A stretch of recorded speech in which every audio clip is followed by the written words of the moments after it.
जय हिंद। स्वागत है आपका गुप्ता जी जामो यूट्यूब चैनल। इस क्लास में हम देखेंगे चंपारण आंदोलन से संबंधित महत्वपूर्ण तथ्यों को। 20वीं शताब्दी के शुरुआती चरणों में चंपारण के किसानों का भी आंदोलन हुआ, जिसकी गूंज पूरे भारत में हुई। इस आंदोलन का महत्व इसलिए भी अधिक है क्योंकि यहीं से महात्मा गांधी जी ने भारतीय राजनीति में सक्रिय रूप से प्रवेश किया।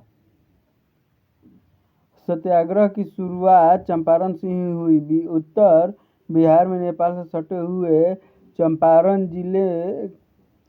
जिले में नील की खेती की प्रथा थी। इस क्षेत्र में बागान मालिकों को जमीन की ठेकेदारी अंग्रेजों द्वारा दी गई थी। बागान मालिकों ने 3 कठिया प्रणाली लागू कर रखी थी। 3 कठिया प्रणाली के अनुसार हर किसान को अपनी खेत के लायक अपनी जमीन का 15% भाग में नील की खेती करनी पड़ती थी।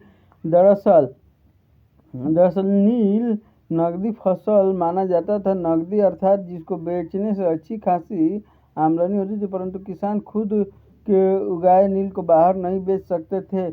उन्हें बाजार मूल्य से कम कीमत पर बागान मालिकों को बेचना पड़ता था। यह किसानों पर अत्याचार था, उनका आर्थिक शोषण था। ऊपर से नील की खेती से खेत की उर्वरता कम हो जाती थी।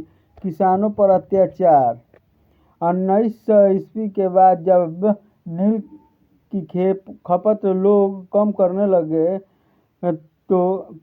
लगे तो नील का दाम बाजार में गिरने लगा। बागान मालिकों को घाटे का सामना करना पड़ा, मगर इस घाटे की भरपाई अंग्रेजों के इशारों पर बागान मालिक उल्टे किसानों से ही करने लगे। किसानों पर नए नए कर आरोपित किए जाने लगे। यदि कोई किसान नील की खेती नहीं करना चाहता था तो उसे अपने मालिक को एक बड़ी राशि तावान के रूप में देनी पड़ती थी। उनसे बेगार भी लिया जाता था। चंपारण की खेती करने वाले किसानों की स्थिति बंगाल के किसानों से भी अत्यधिक दयनीय थी। नील की खेती के दौरान हो रहे अत्याचारों के विरुद्ध चंपारण के किसानों ने हर बार विरोध प्रकट किया। 1905 से 1908 ईस्वी के बीच मोतिहारी और बेतिया से सटे हुए इलाकों में किसानों ने पहली बार बड़े पैमाने पर आंदोलन का सहारा लिया। इस आंदोलन के दौरान हिंसा भी हुई, लेकिन सरकार और नील किसानों पर इसका कोई अधिक प्रभाव नहीं पड़ा। किसानों पर आंदोलन करने के लिए मुकदमे चलाए गए। अनेक किसानों को जेल में डाल दिया गया, लेकिन किसानों ने हिम्मत नहीं हारी। वे अंत तक संघर्ष करते रहे। गांधी जी का आगमन। इस आंदोलन में किसानों की सहायता कुछ संपन्न किसानों और कुछ कांग्रेसी कार्यकर्ताओं ने भी की। 1916 ईस्वी में गांधी जी को राजकुमार शुक्ल द्वारा चंपारण में आमंत्रित किया गया।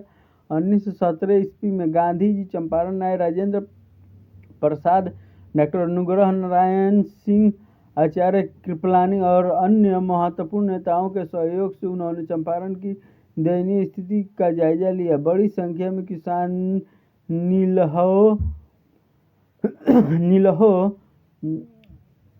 के अत्याचारों से शिकायत लेकर गांधी जी के शरण में पहुंचे। गांधी जी ने किसानों को अहिंसात्मक और असहयोगात्मक रवैया अपनाने का आग्रह किया। इससे किसानों में उत्साह का नया संचार हुआ और उनके बीच एक एकता बढ़ी। चंपारण आंदोलन। सरकार गांधी जी की लोकप्रियता को देखकर चिंतित हो उठी। उन्हें जबरन गिरफ्तार कर लिया गया और बिना सर पांव के आधार पर उन पर मुकदमा चलाया जाने लगा, लेकिन गांधी जी को शीघ्र ही छोड़ दिया गया। किसानों के शिकायतों की जांच के लिए सरकार ने एक समिति बनाई। इस समिति में गांधी जी को भी सदस्य के रूप में रखा गया। समिति की सिफारिशों के आधार पर चंपारण कृषि अधिनियम बना। इस अधिनियम के जरिए 3 कठिया प्रणाली को खत्म कर दिया गया। किसानों को इससे बहुत बड़ी राहत मिली। किसानों में नई चेतना जगी और वे भी राष्ट्रीय आंदोलन को अपना समर्थन देने लगे।